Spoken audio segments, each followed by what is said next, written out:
something out just to keep it going, you know? Okay. It's All like right. that. So I'm just going to do an introduction to say that we're here with Pastor Kirby Verret in Dulac, Louisiana, and today is June 10th, 2022. Thank you so much for giving us some of your time and sharing your stories with us. And so we're just asking everyone to introduce themselves. Sure. And to also tell us where we are today and anything that you would like to, not only the location, but any way you might want to describe where we are. Okay, yeah. My name is Kirby Verret. My real first name is Cyril, but everybody knows me by Kirby Verret. I am the pastor of Clanton Chapel United Methodist Church in Dulac, Louisiana. I'm also a former tribal chairman of the United Houma Nation, and I have nearly 42 years in Terrebonne Parish school system as a Title VI Indian education coordinator, dealing with attendance and dropout problems and trying to get our kids to stay in school and go as far as they can. So, and plus I'm involved well with the recreation district, the fire district. I'm currently chairman of the recreation district, and I'm also chairman of the Terrebonne Council on Aging Board. So, plus other organizations. If you want to know what's going on, you have to get involved in any community. That's the only way you'll find out what's what. You're a very busy guy. Well, that's what they say, but and plus Zoe puts up with me, and we've got a nice family. We're all connected. We're very much family oriented, and of course we try to support and encourage one another to do as much as we can. It's a lot, and you're right about you got to be involved to know what's going on. Exactly, exactly. So, can you tell us, maybe,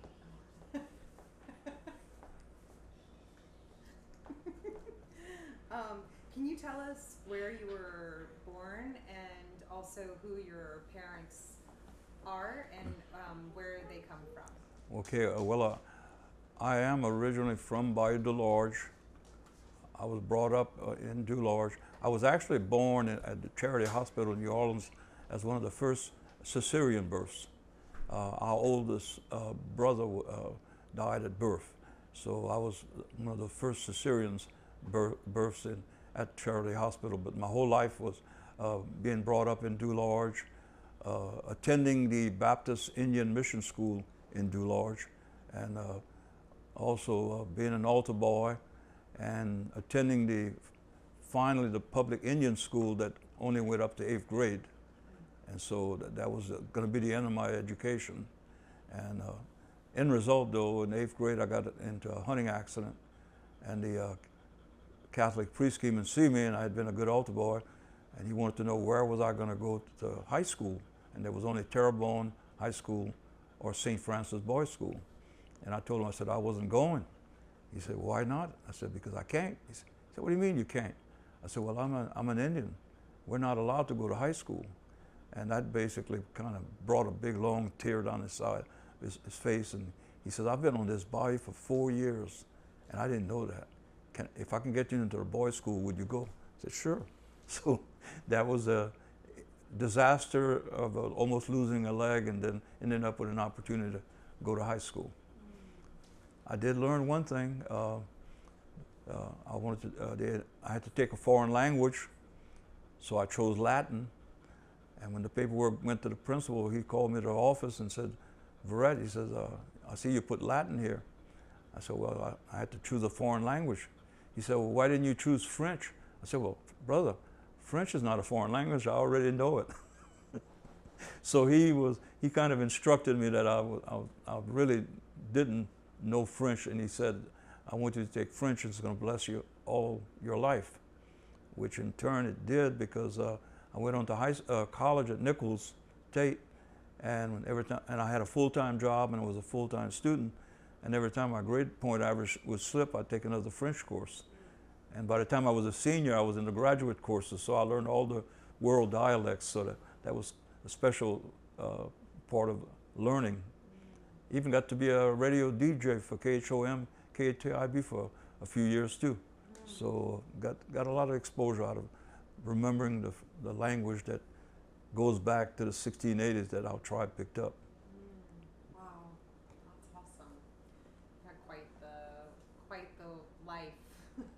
You never know where you're going to be led, but that we all have a purpose. So learned a lot through different sources, and also learned that if things aren't going well, you can't make any changes by, how you say it, yelling from the outside. You got to learn how to get inside and see what's going on. So we spoke with your sister, Janie Verret Luster, and heard stories about your family, and know that you come from traditional art makers and artisans and people who have so many skills and so much knowledge about the bayou, and just curious to hear you tell the story of how you were exposed to the traditional arts and skills that you are also sharing with other people. Yeah, well, it's all about remembering your family too, because when you think about history, and I've always loved history, I've not always loved what happened in history, but you learn who your family people are, how connected we are as a tribe, and how our mother is a Verret from one clan, and our father is a Verret from another clan. So we're double Verrets from two different clans, but we're connected to all the skills. I have to admit, when I hear people saying that our people were uneducated, it kind of rubs me the wrong way, because in order to, before pre-European times, our people lived off the resources that were there. They had their own faith, they had a culture, art, an order of law. Everybody helped each other, and people found ways to always be there when there was a need. And then somebody decides they want to change all that.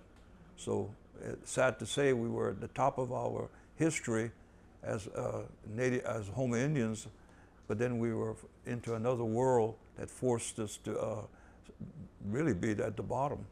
We became the outsiders in a world that we at one time lived in at peace with so many people. But my father, I will tell you, trapped muskrats during the winter, muskrat, mink, otter, raccoon, and during the winter there was crabbing, and then you went to a shrimp season in May. Then during the winter, during the summer, of course, you started your gardens. You also had, you hunted frogs, you hunted alligators. Then when August came, it was the shrimping season, and you followed the life cycles of where you lived. And you had everything you needed, really. That's what my father always said. You know, if you have all you need, what else could you want? You know. Did your father teach you how to make a mud oven? Well, that's part of learning. That was part of pieces we had left, a little bit of remembrance. But then you have to go back and study. And there were pieces of just little pieces we picked up. But then when you realize how we knew how to do most common things that people have complicated. You know, you got your clay. It's all around us. You got your moss. You know, it's very available. And so you use what you had to and built from there. And I will tell you, my dad did not want me to learn how to make nets. He actually said that he wanted his children to have more, because he said the world is changing. You know, you have to learn what the white man knows, and you have to get in and learn as much as you can. And so that was his perspective. Our parents basically had very little formal education, but yet they had skills and were willing to learn anything to make a living. And that's what much of life is. You have to be willing to learn. And if you learn, you master, you can learn something else. And my mom could weave 9-foot long cast nets. My father and I would go out shrimping at these dams where the water would run over the top and the shrimp would gather at the bottom. And I had to stand on a 55-gallon drum to be able to throw a 9-foot cast net. But it was all handmade. And the patience it took to be able to do that. And in fact, I'm not much for wearing jeans to this day because my mama even made our clothes. So they were very conservative. They didn't have much, but they took care of what they had. What did she make the nets out of? Well, it's a weaving net. Okay. Yeah, very much. There's a process of how you make it, and I mean, it requires a lot of work and patience. So she was able to make that, repair the shrimp trawls. You know, my dad knew how to work on engines. In fact, all the things that you should learn, or even knowing where to go shrimping, my dad wanted to make sure I didn't learn that. In fact, he'd let me sleep on the boat while we're going out and let me sleep on the way back in. So I never had an idea where were those shrimp caught. Because his intent was, he saw the writing on the wall, you might say.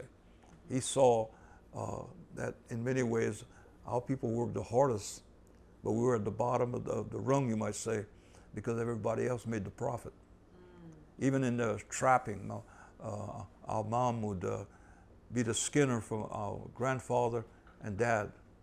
And she was one of the fastest muskrat skinners you could ever find. She basically could skin 59 muskrats in an hour, which you imagine the work that goes in there. My job was to grab the muskrat carcasses and haul them to the end of the dock and throw them in the bayou. That was kind of the hard. And then my dad saw how I would gag. He said, "You'll never make a trapper." He said, "You'll never be able to make it." So, you know, that's the way it was. Time to go to school. Yeah, he was intent. He was intent. They had a vision or respect for educators and priests and nuns and all people of faith. They didn't matter what denomination. They just had a respect for teachers and people who were part of church. They always would stress respect. So you don't have to agree, just respect, you know. Did you make palmetto structures with your father? Or Oh yeah, your father? that was part of one of the things that we brought back because he wanted to share what he knew, but a lot of people really wanted to know what he knew. I remember the story that when he was young, he actually lived in a palmetto house. So that connected us to want to make sure it was passed on. And we sometimes think, in these days and times, we talk about what people consider poverty. And in their day, poverty was when you had nothing to eat. And my mom and dad, from what we heard from them, was that they went hungry many times. On my dad's side, his mom and my grandmother, she might have been 32 and she passed away, so grandpa had to take care of him. On the other side of the family, the grandmother and grandfather didn't stay together. The grandmother left. In that case, the father took care of the 3 children. But there was always that working together, trying to provide. But sometimes there was little to have. Do you remember the first time that you made a palmetto structure with him, that he introduced you to it, or No. where you guys went? It was some fair or some festival that we went through, I think. And it was so natural that he knew how to tie things down without having to use string, and he knew how to. It was just a flow of knowing how to make everything overlap. It was just so natural, just watching. And I think in education, from what I understand, I think I read somewhere that over 60% of Native people are visual learners. So, it's a natural that we see things and we were able to put our hands to it. Mm-hmm. My dad was not thrilled with me as far as being a deckhand, because I had a tendency to pick the shrimp with only one hand. And he said, God gave you two hands, you're supposed to use both of them. So, you know, it's a learning process. Mm-hmm. You know, you just got to be willing to learn. Where do you find the materials needed to build a palmetto structure, and what kind of part of the land would you harvest the materials, and what kind of materials are used? Well, for a regular palmetto house, you'd have to find a place where there's a lot of palmetto that are growing and that they're good size. They're usually in the edge of a marsh. In Dulac, you can go up some roads, and they're right on the side of the road. They're easy to get to. But when I built the structure in Vermilionville, I had to haul them from Dulac, Upper Dulac, Grand Caille area, all the way to Lafayette. And I found a huge area where there was such a plentiful amount. And it was, it was actually exciting to be able to cut down all these big palmettos, then hauling the Spanish moss, finding the moss, and there was so much that you bundle it up into a big ball in netting to shrink it, and haul all that. And then of course you had to find the clay. You need a good clay to be able to build solid walls that'll last. And over here you go down 2 feet in the ground, and usually you'll find a blue clay. If you don't want to dig down, you go to the edge of a bayou, you can also find it. It's a lot easier. Blue clay.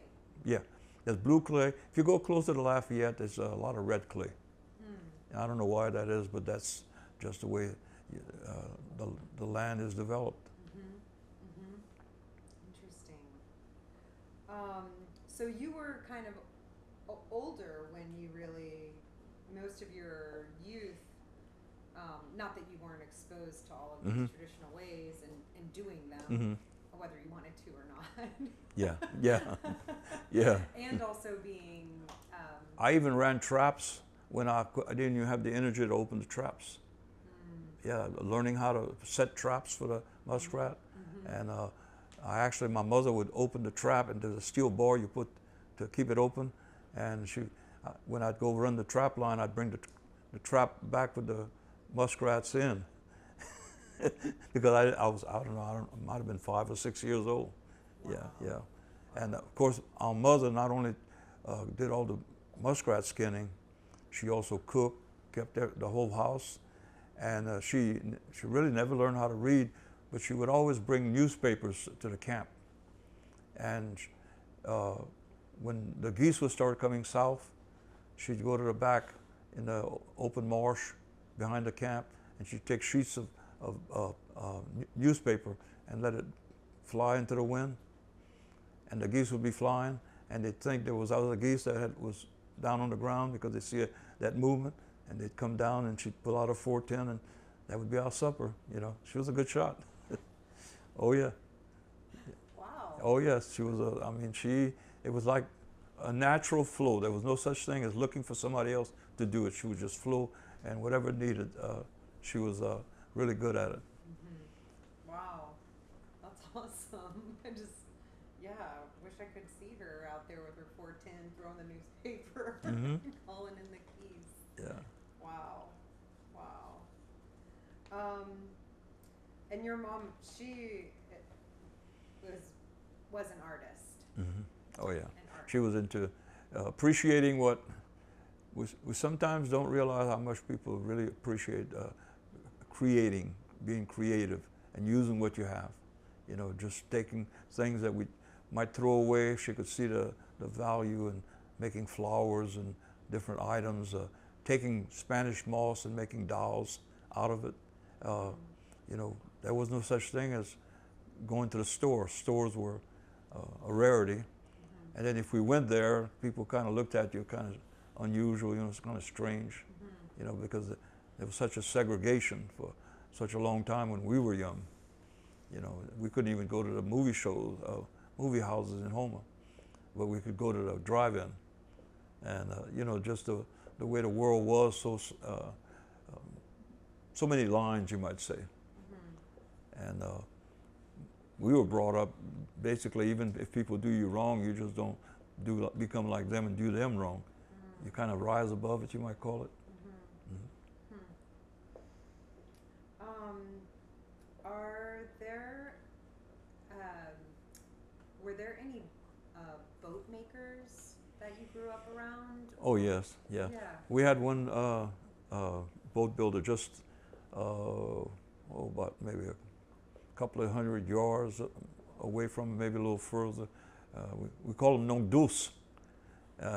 Paul. I think his real first name was Paul Dion, and he was a boat builder like you wouldn't believe. He made boats continually, and all his family was into boat building. And I mean, he was well known by the large. Over here in Dulac, it was Mr. Lawrence Billiard. He was the boat builder on this end. We had a lot of people. I remember the Golden Meadow had the Dardars, I believe, that were into boat building. So every community, carpenters, you know, if during the when it was time for trapping season, somebody needed a camp, everybody got together and would help somebody build a camp for the winter. You know, all the skills were there. And Mr. Nogdus, as we call him, he had all his sons working with him. I mean, they built beautiful boats. That some of them, there's even one, I think, up the road here that somebody has on a trailer that comes from the era that he was building boats. And he had a tragedy in the family. They had 3 of his boys that were going to run traps on a cold winter day, traveling across Lake Decad, and there was a pinhole leak in the exhaust. All 3 of them were gassed. They died. Three sons. Then his daughters actually took up working, helping their dad. Wow. Yeah. Building boats. Building boats. Yeah. Wow. Yeah. He did that until way into his years. You know. He always had work. There was always somebody after him. Just like Mr. Moot, as we call him. He had a line of boats. I even met a doctor from Houma not too long ago who told me that he got a boat from Mr. Moot. So they had a great reputation for not ever having the chance to go to school, but yet they knew how to put things together from the picture they had in their mind. Wow. So you learned Palmetto structure build. Would you call them Palmetto hut, or would you call it a Palmetto camp, or what do you think is the best? I usually, there was different styles, but I prefer to say house, because if you got to be 12 feet by 20 feet, it's more of a house than a hut, you know. True. Yeah, you know. Yeah. Yeah, so that was considered more of a house. What I really am, when you look back in time, you start thinking about how people were so attuned to nature. And imagine how maybe it wasn't somebody else's lifestyle, but our lifestyle, that home was built flat on the ground, mud was packed solid, those walls were made out of Spanish moss, and mud clay, and what we call bousillage. It went all the way up. You had that thatch roof. And during the summer, that home was cool from the natural coolness of the ground. And during the winter, it was warm from the earth. Natural way of how nature can take care of mankind.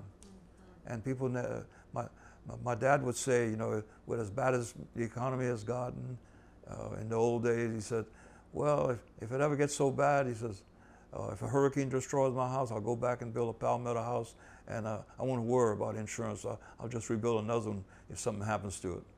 Just adapting to what you've got. Your community got hit really hard in the fall of 2021, which was just last year. August 29th, 2021. Yeah. Yeah. And so thinking about the hurricanes and thinking about homes being really damaged, or in some cases blown to bits. Mm-hmm. Yeah, and then also, knowing that nature is very strong. Mm. But yeah, have you seen anybody building a palmetto house to get back home? Not yet, but there's one thing about knowing nature. Still remember I had a Native American ministers meeting one time from all over the country. We met in Tempe, Arizona, and I think we know a lot. Sometimes it takes somebody else to bring it out. And this Native pastor brought it all in the right perspective. He says, I always hear God getting blamed for destruction. He said, but it's not God. He said, God created mankind, and He gave us the good nature, and we can also choose to go bad and do evil. He said, He gave nature to the wind, and the wind is good, except when the wind goes bad, and it can cause destruction like tornadoes and hurricanes. Water is good. Water we need to live. He said, but water can go bad, and it can overrun its banks, or it can create a flood. And fire is good, he says, but fire, and he went through, and it really is, nature is got all the goodness, but there's bad things that can happen too. But it doesn't mean you stop. You go through a storm, whatever kind of storm it is, and you rebuild. You keep going, and it gets better. How many storms have you been through in your life? Oh, good grief! Oh my goodness! I remember. I think it might have been Betsy in the '60s, or was there one in the '50s? We were in one of Nongdus's boats. The hurricane was coming, and the families got on the boats. And I'm not talking about, this might have been a 35-foot boat. And all the families moved the boats as far up channel in Bahia de Lourdes as they could go. And then the men dropped 3 anchors, and then all the children, we're all thinking we're having a good time. So they put us all in the shrimp hole, and of course we heard some knocking. We didn't know that they were sealing the shrimp hole, and we had a good time. There was a light in there, and the hurricane came, and that boat rose and fell and turned and pulled, and of course we were kind of like thinking this is a great adventure. And then we realized what it was all about, and I think the boat lost 2 of its anchors, which meant if it had lost the last one, we really could have turned over. But we went through it, and just, the way that the people pulled together is still here. But to see how people protected each other, provided help for one another. I mean, long time before government was anywhere around, our people would put themselves back on their feet, Yeah. Have you seen a lot of changes since that time of being a kid and riding out the storm of the boat? And I know there's been a lot of changes, of course, in the way that we live and the electricity in I guess there was electricity then, but internet and all of these things. Mm-hmm. But what about the land and the community too?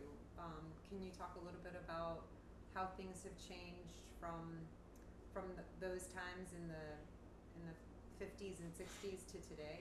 Yeah, well, it's just like making a living. I hear a lot. People talk about how we live a traditional way, our traditional native way. And to really get a good picture of what was traditional, you have to go back before Europeans coming in. You have to really go back, because after people came, we did try to maintain our natural way to make a living, take care of ourselves, maintain order, living the best as we can within our own abilities. And when people start talking about traditional. Once you ended up with a new society taking over, we ended up being on the edge, you might say, more or less to the outside. And we had to learn to make a living at what was available. Now, trapping was a big thing. It was a very important part of life because people want to buy the furs, the shrimping, the same thing. But we were now at the bottom, and most people didn't realize we could not go any further. So we had to do what was with no formal education. You had to do what was available. That's crucial to understanding what's traditional. I mean, what you have to do is what you can within your own means. And in those days and times when our parents and grandparents, they were the ones that were basically the labor force. We as Houma Indians, in many ways, were the labor force in seafood and trapping and so many other skills. And that kind of makes you realize that we were kind of in the same situation as blacks were in the sugarcane fields. You only had a limited education, so you had to do what you could find to survive. Of course, the world has changed now. We can still maintain who we are. Sorry, we have to stop the. Yeah, and then Are we gonna? Oh, we're recording now. Okay, thanks. Thank you. Sorry about that. no problem. Um, Sit.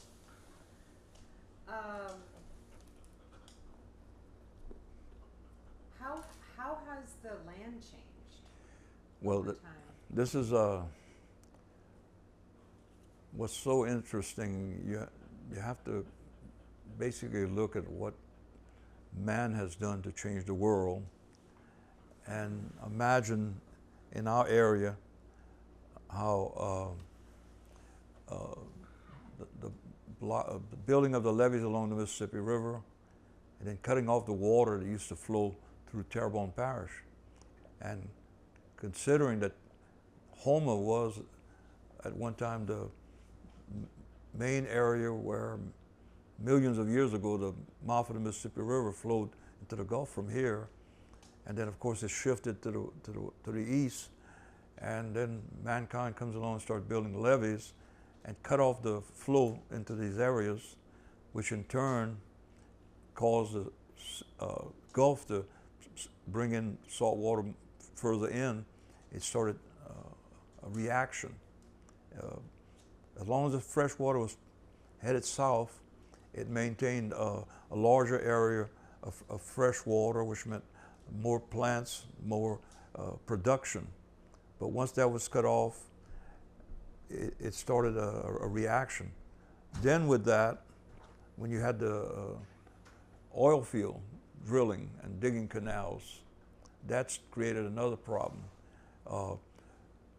Many people don't realize that as much as salt water has affected our area, the taking out of the ground this oil caused subsidence. That's just the way it is. If you take something out, something has to settle. So we ended up subsiding. But then for the zeal of economic development and more industry, when Terrebonne Parish had this Houma Navigation Canal dug. Sometimes we don't like government to be involved, but sometimes the government needs to be involved. And Terrebonne Parish government, instead of listening to the Corps of Engineers that said, if you're going to build something going to the Gulf, you need to put a lock on it. Because if you don't, it's going to create erosion. Terrebonne Parish said, you don't worry about it, we'll take care of it. Well, in the 1960s, the Houma Navigation Canal was dug to Houma. Originally, it was only supposed to be dug up to Dulac because Dulac was the oil field port of Terrebonne Parish since the late 20s.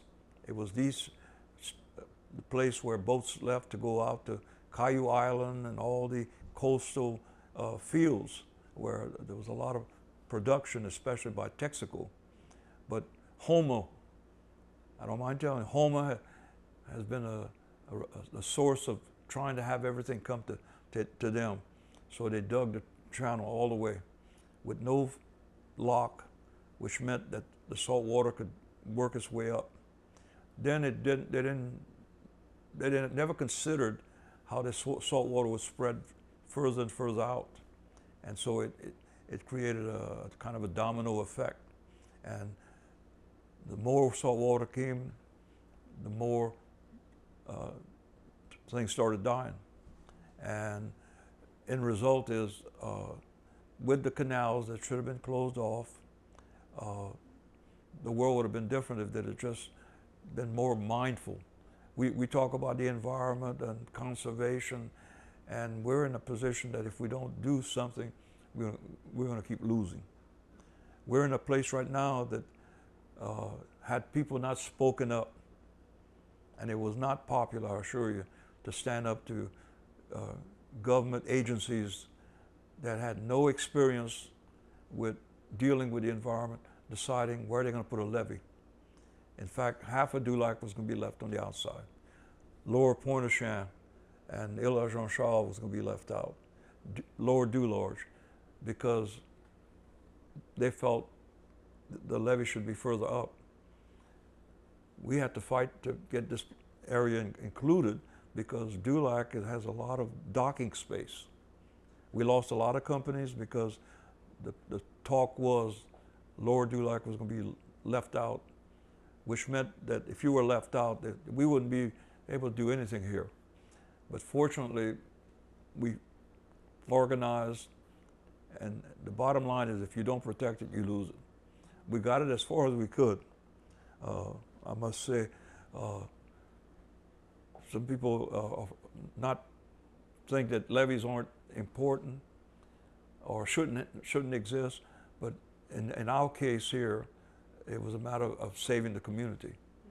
So we had to really build a national effort to try to save what, if we wouldn't have done it, southeasterly winds right now could easily keep flooding us.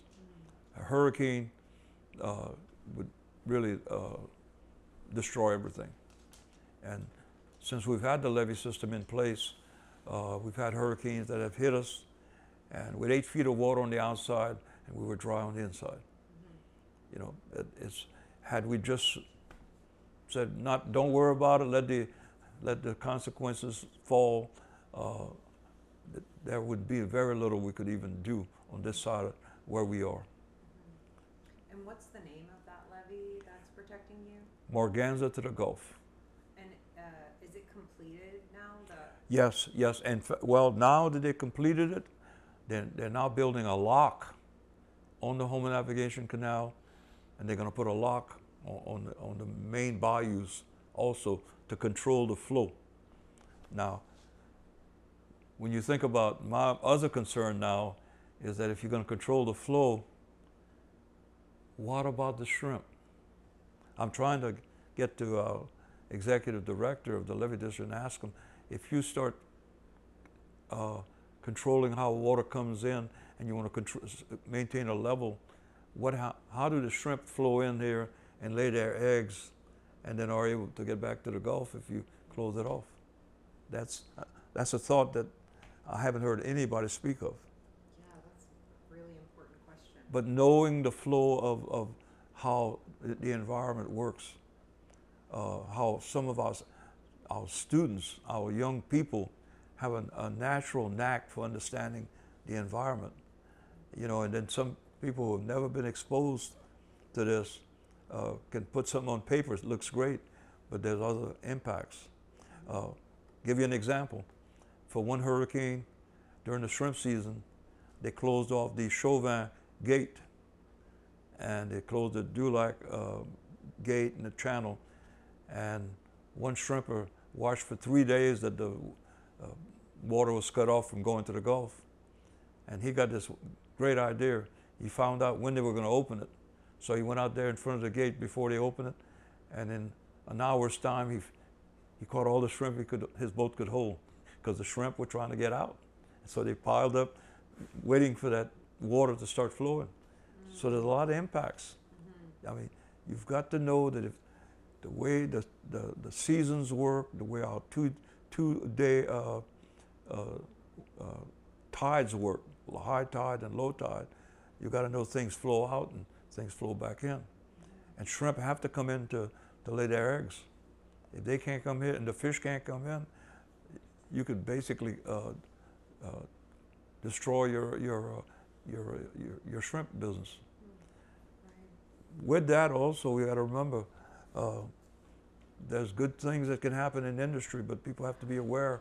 You can't just throw anything in the water. You have to make sure that the water stays decent. And sometimes people are tempted to dump stuff that they should know better. With all this infrastructure that's been put in and all these decades now since the Houma Navigation Canal was built and other canals were built, and then all of the other causes that we're up against that's contributing to our land loss here, is the vegetation the same? Are you able to find palmetto and moss and willow and other kinds of materials that are needed to build the palmetto house, or is that something that you've seen change? A lot of it has changed. For one, sometimes there's areas where there's a lot of Spanish moss. All of a sudden, it's not there anymore. Some of the I don't know if it's a cycle or not, but sometimes you see moss just disappear, and you wonder why. You could walk around here, the trees, and in this area, you could find all the moss you could ever use. Then all of a sudden, you have a seasons where it seems to disappear, and at one time it was constant. So you kind of wonder that what's affecting all this. You know, when you see year to year the things were always there, and all of a sudden it changes. Some palmetto areas I saw died out. You know, they used to be always readily available. All of a sudden they start turning brown, and you wonder what's causing that change. I do know that our land around here does have a lot of salt content. And how I know that? Don't leave your shovel standing against a tree, because you go back in a year's time, it'll actually rust out. Now, how did that happen? At one time, people planted all over this peninsula, and now you can hardly raise anything, you know. So there has been an effect. Wow. Are there any other plants that you've noticed that used to be here that are no longer here? There were a lot of wild.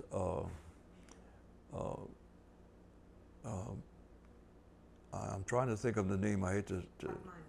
There's these little round plants that was like a sweet.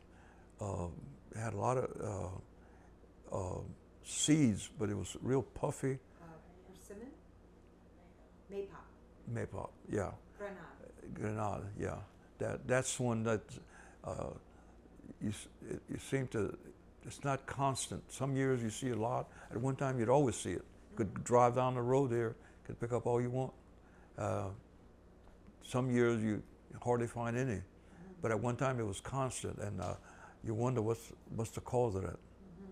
You know, even some of the, what do you call it, bomole, which was a plant that was used for medicine. Can you say it again? Can you say the name of it again? Bomole, I think it is. Bomole?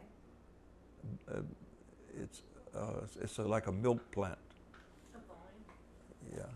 Yeah, and that is not a saltwater plant for sure. Okay.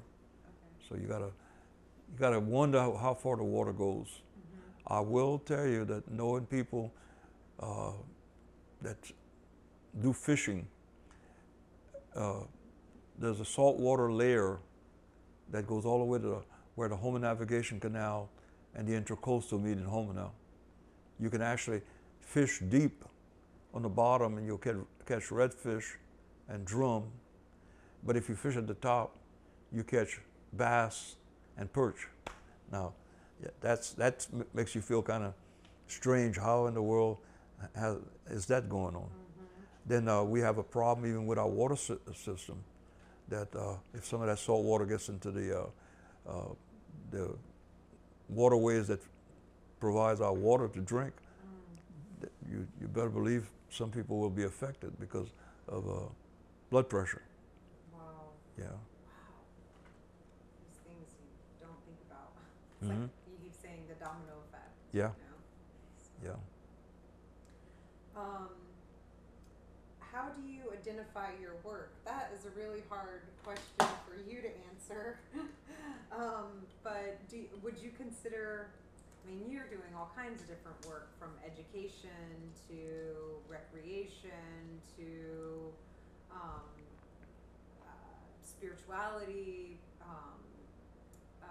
your dedication to that being, of course, probably, I would imagine, the priority, the highest of all priorities. Well, that's basically, it's interesting that we live, and sometimes we don't realize we just weren't just born and dumped.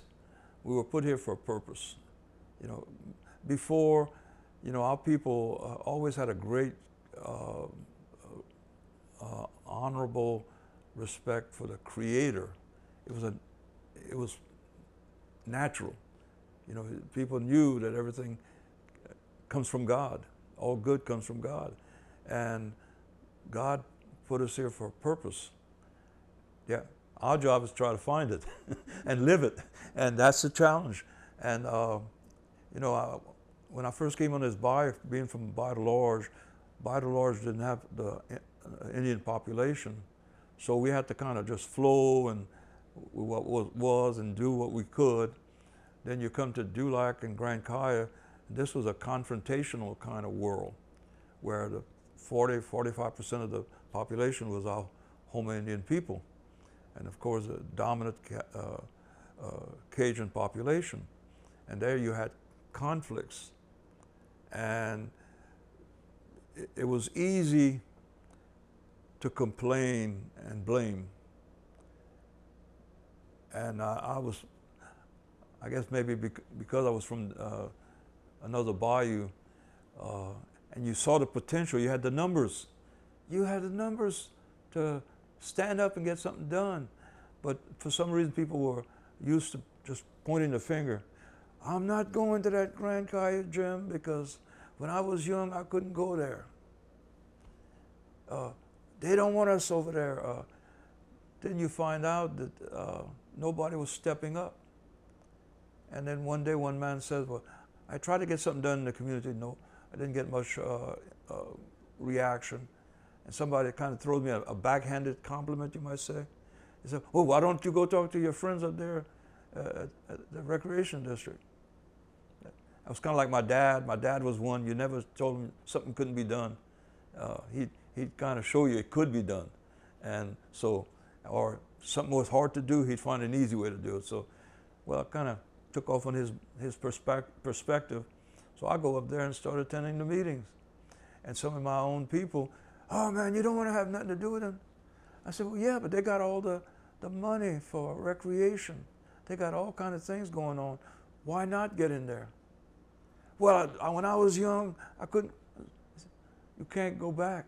We got to go forward. Next thing you know, we're into everything. We get involved.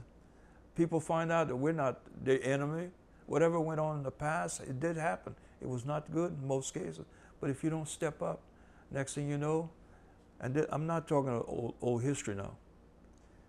It wasn't until 1994 that a Houma Indian got appointed to that public body. 94. And I think civil rights was like around 64. but nobody wants to step up. And I'm completely understand. I could see how, you know, you don't want to keep having to have confrontations, but if you don't have to have a confrontation. You just, if you go in with a positive attitude, people will give you at least a chance to, they'll hear you. Now, whether they do something or not, that's maybe different. But if you come in with the idea of building up and not tearing down, people will let you in. Mm-hmm. And next thing you know, you get part of what's going on. You're 40%, 45% of the population. Maybe the jobs they have there, that's all been white all the time. Maybe they'll get the idea that maybe Indians should be included, but somebody's got to step up. And next thing you know, everybody's working together. All of a sudden now people want to celebrate Native American culture on the bayou. Now people want to learn more, but if you don't step up, nothing happens. But you can't stay by yourself, you got to get more people in. So now our board is 5 public people, 5 publicly appointed. 3 of the 5 are our people. Not that we try to overrun anybody, but because we were willing. And some people were not willing. So it made room for the willing to step up. And now people turn to us to learn how we're doing something in Dulac. And so Dularge and Montague and Chauvin, they all connected with what we were doing because it worked. Mm-hmm. We didn't make a big deal of it. People knew it was Houma people doing it. So there you are, you're in, but you have to step up to it. Mm-hmm. Yeah. Would you consider yourself an artist? I don't know if I would be an artist. I would consider myself more of an encourager, you might say. That's a fine art. Yeah, I will tell you, there's a lady who did her PhD, and she looked at, I would always stress encouraging. Always encourage. You don't know what somebody is capable of doing, but if you don't encourage them, then you may be the only one that can make the difference in their life. So, you know, that's the something that when I was young, I had nobody to turn to. But now we have a lot of people that can help us.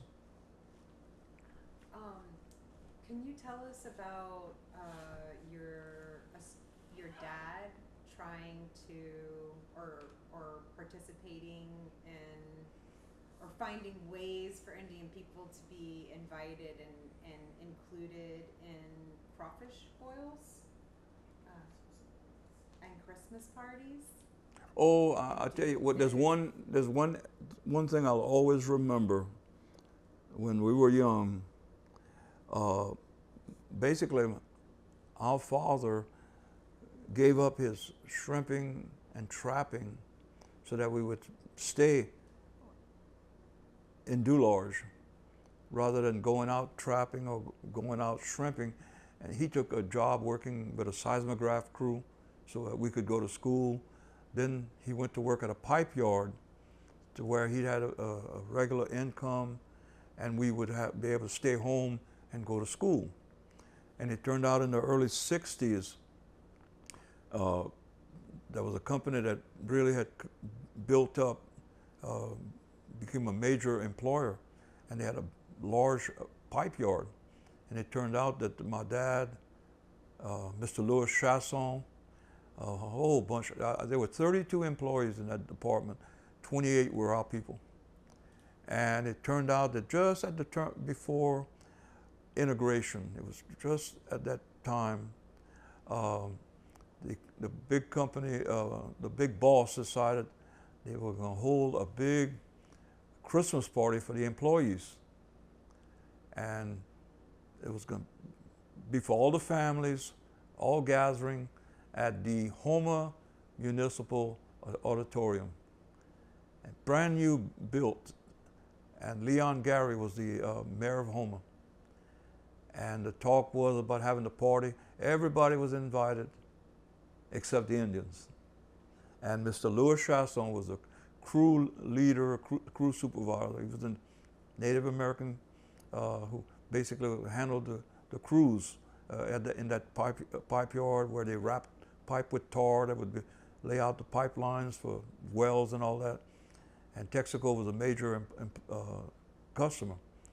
And sure enough, the word got back to Mr. Louis Chasson that there was this big planned party where the whites and the blacks were invited, but not the Indians.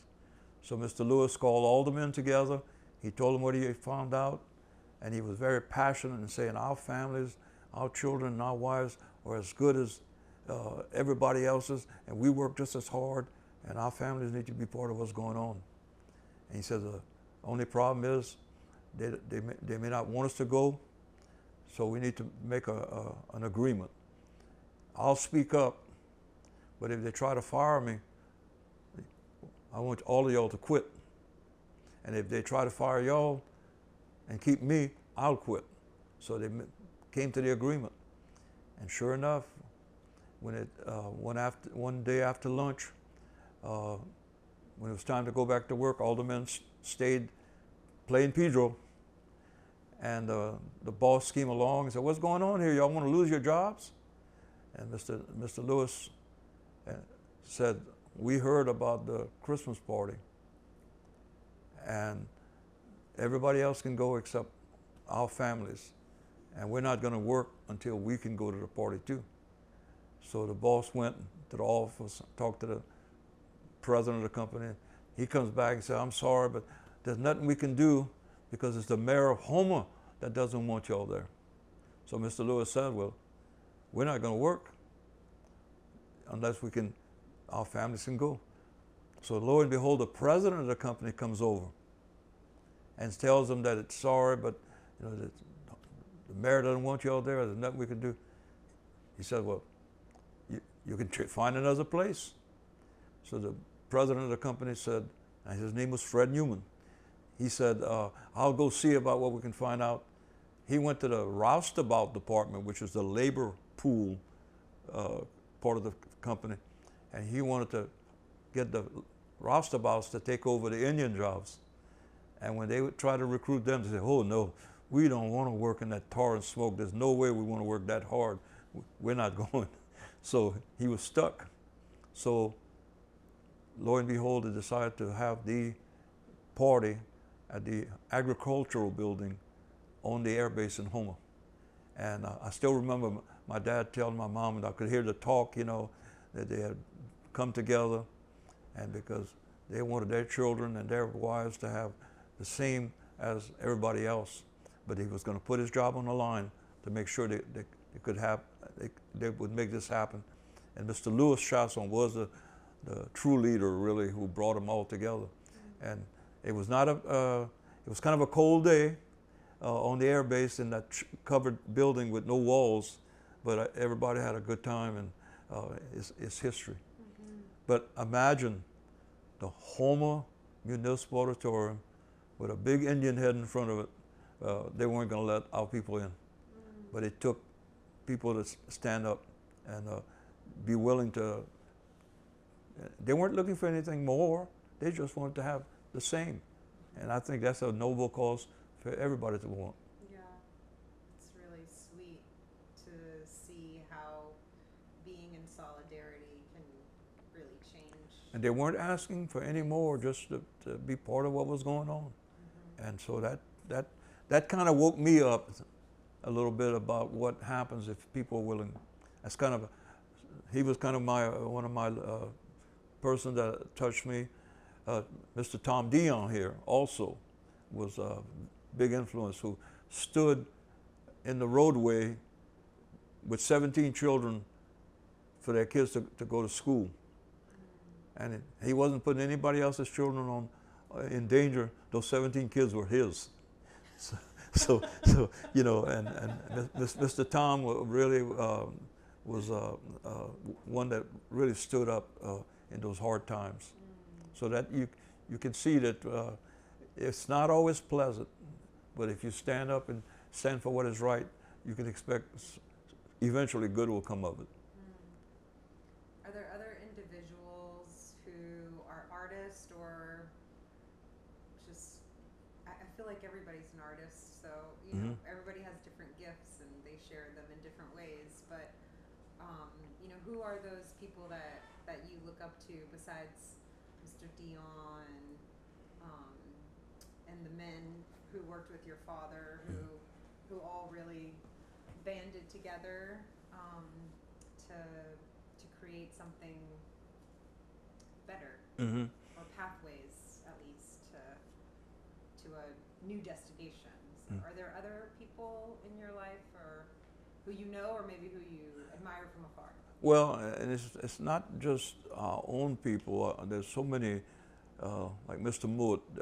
I will tell you even something that people just don't even know, how it was that, the Protestant churches came in, the Baptists in Dulars and the Methodists here, how our own people were basically baptized Catholic, and they were basically in some ways instructed to be against the Protestants. But when some of our people became Methodists and Baptists, there was kind of like a stigma. And here we're all excluded from society. Now some belong to something else, which didn't hurt anybody. And now we've got a distance, but it wasn't so much us, it was other people trying to find ways. And I had at Dulard, I had Rosny P. Remel and Ima Remel from the French settlement, who became the principal and teachers at the Indian school. They were from the French settlement. And they came to Dulard not knowing that there was a 3-tier kind of school system. And I still remember that sometimes they both had tears in their eyes, and my first reaction was, they must be having some kind of family problem. And what it was they were in tears because they came into Terrebonne Parish from French settlement near Hammond, and they saw all these nice Indian kids that were nice as could be, but they couldn't go any further than the 8th grade, and they just couldn't believe this world existed. But yet, what did they do? Don't give up. Keep trying. Mr. Remel would bribe me. If you do better on this test, I'll take you fishing. I'll take you hunting. He even gave me my first rod and reel, which was something foreign. And my dad said, now we've got a sport in the family. Because when my dad fished, it was for food. It was nothing more. And here I ended up with a rod and reel. But they came with an attitude of encouragement. Mr. Remel had no idea of when integration was going to come. It was the early 60s, but he kept on saying, don't give up, keep trying, something's going to work. And that's a lesson in itself when you find people that see potential. We should all be able to see potential in other people. One of my favorite little sayings is, you can do it. Now, sounds cliche-ish, but somebody who's dealing with a lot of problems in their life, young people, their families are struggling to survive, the daddy might want to go shrimping instead of going to school, and saying that you can do it, there might be something that they're looking at that might make that difference for them to persevere. And believing in them, showing them that just don't give up. As long as you keep moving forward, something good is going to happen. And we got people, in every field now that we didn't have at one time. But we've also making friends with all people. You never know when that person can open a door for somebody. And that's where differences start happening. Good things start happening because somebody cares enough to help you. Yeah, that's very true. I agree. So I just have a few more questions, and I think that since you were the tribal chairman for how many years for the United Houma Nation? Well, on May 12, 1979 is when the Houma Alliance and the Houma tribe came together at the Grand Caillou Gym, and we became the United Houma Nation. I served 2 years as interim from 79 to 81, and then I came back, I think in 84, and served 2 4-year terms to 92. I ended up in front of the Senate Select Committee on Indian Affairs with Senator Daniel K. Inouye of Hawaii chaired this committee. And the bureaucracy, the branch of acknowledgement and research, wanted us to go that process. We had a congressional bill moving, and the bureaucracy said, if y'all pull your congressional bill, in 2 years y'all going to be federal recognized. So the head person with branch of acknowledgement told Senator Inouye that this would happen. And Senator Inouye turned to me and said, Chief Verret, it sounds like a good idea. He says, if they're going to stand with me and tell me they'll do it, and you're willing to accept, we'll move in that direction. I said, okay. I said, but we like to shake hands on anything we agree upon. And if you'll give me your hand, we'll seal the deal. And he stood up and he said, Chief Verret, he said, I'd like to shake your hand, but I left it in Italy during World War II. I didn't know he had lost his right hand. And we all had a good laugh. He said, we shook hands the other way. But unfortunately, Desert Storm came along. They slipped us on the back burner, you might say. And I've got over 30 years I served on the tribal council too. But we can't give up, you know. Right, yeah. How do you think that the arts, the traditional arts and artisans benefit, I don't know if that's the right word, but you know, what is their role for Houma culture today? Well, that carries over. You know, you're showing and you're keeping what has always been ours. You know, when people continue to produce and share what is part of our culture, that's really like the light in the room, you might say, because people could say, oh yeah, that's Houma. It keeps that heritage being more obvious. You know, we can, our DNA says we are Houma.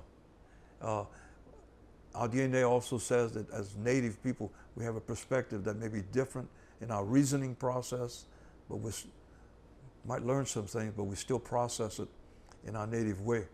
But when it comes, things come out, especially arts and carvings and Houma baskets and all these other items, it basically opens the door. It's like the imagery is more obvious.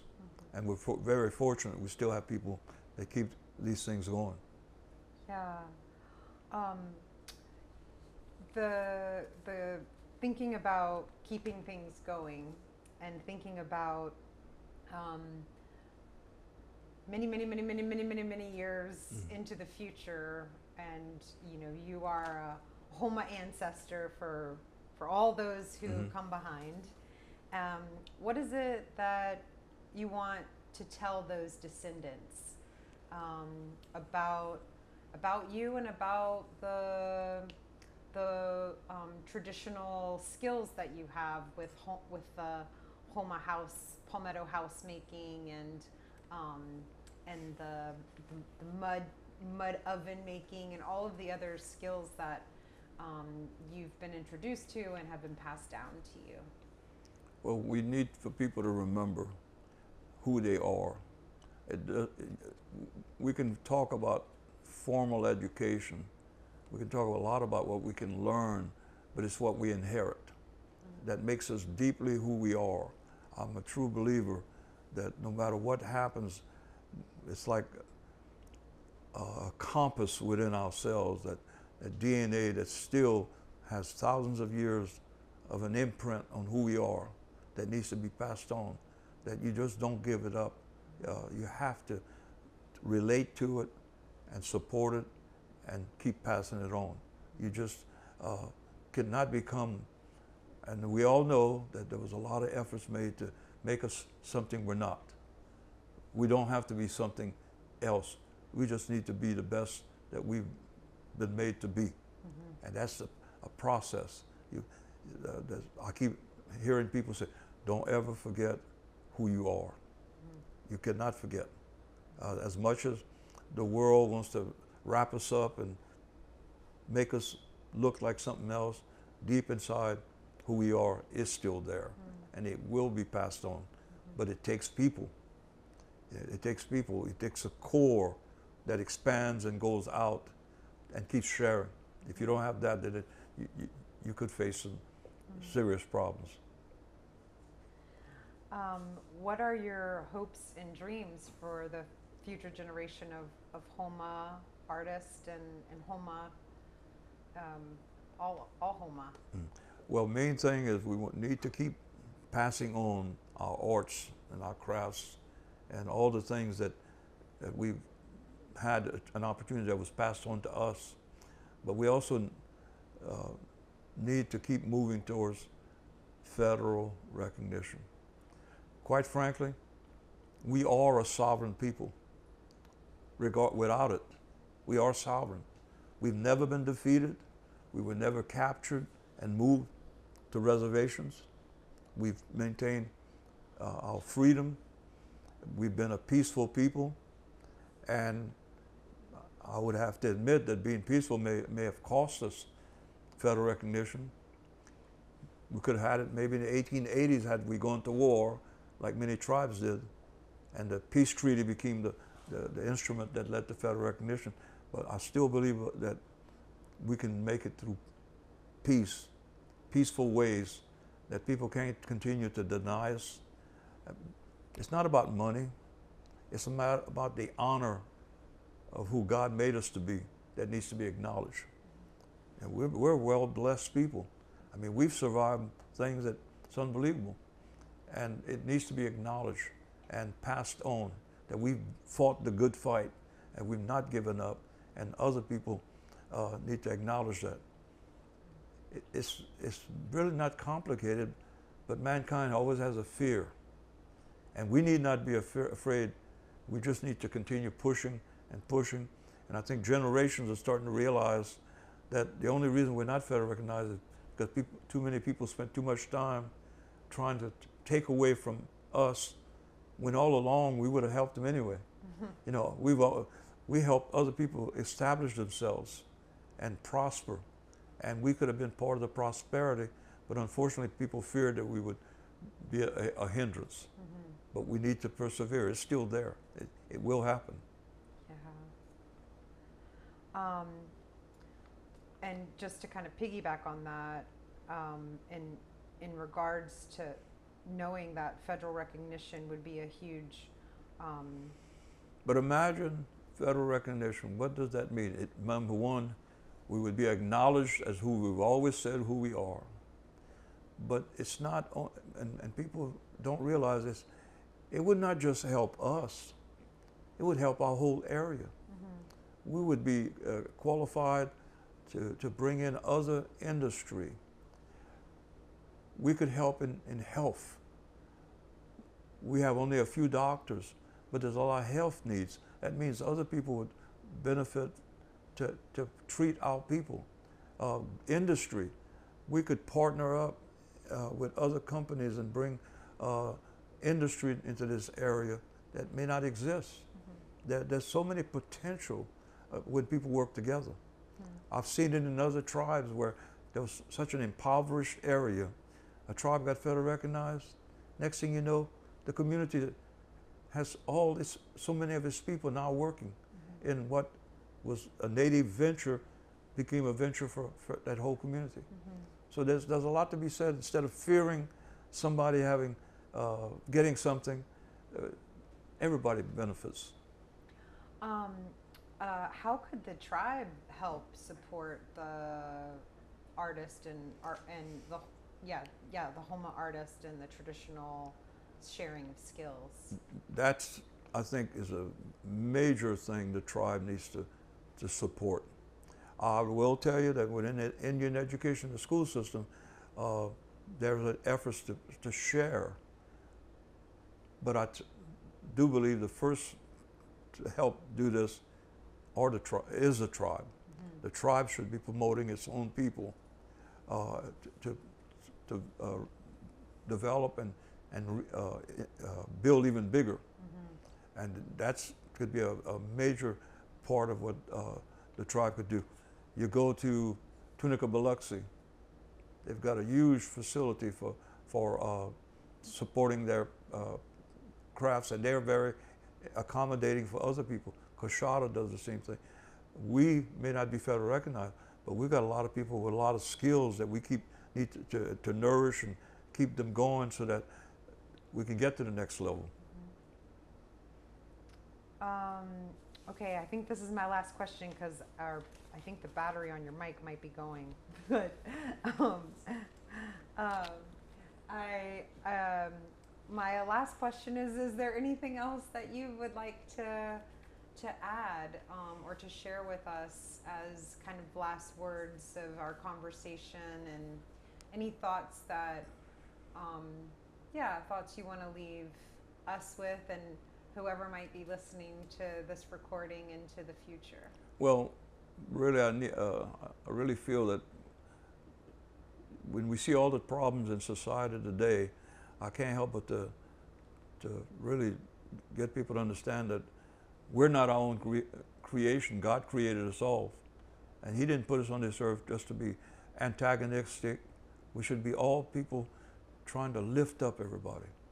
You know, if everybody tried to lift somebody up instead of putting down, I mean, imagine how far our society would be even better. With all the conflicts you have, if people just would see that if we all work together, and I do mean work, I don't mean giving, I mean work. You use your God-given abilities to be the best person you can be. If you become that best person, nobody's perfect, nobody is. But even if you fall down, you know how to get up, and you learn how to help other people that may be struggling. If everybody in every level of society would spend their time finding ways to help each other, this world would be a lot better place to live in. So that's kind of the part that I've always felt that we all can do more to help one another, to encourage one another, to be positive. Sometimes we go through a lot personally, but we still have to reach out in a positive way. And when we reach out in a positive way, good things come back. And that's an old, from the people that I've met over the years, some elderly tribal people who would always say that, you know, you do, and I'm trying to go from the French thinking to English, faut-il faire le bon va venir. You know, if you do the good will come back.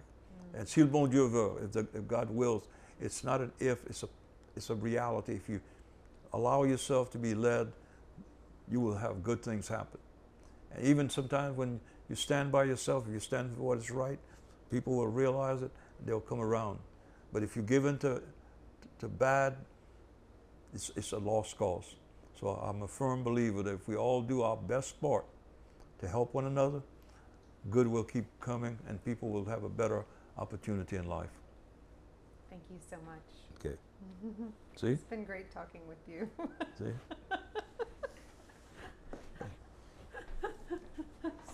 Yeah. Let's see if we can find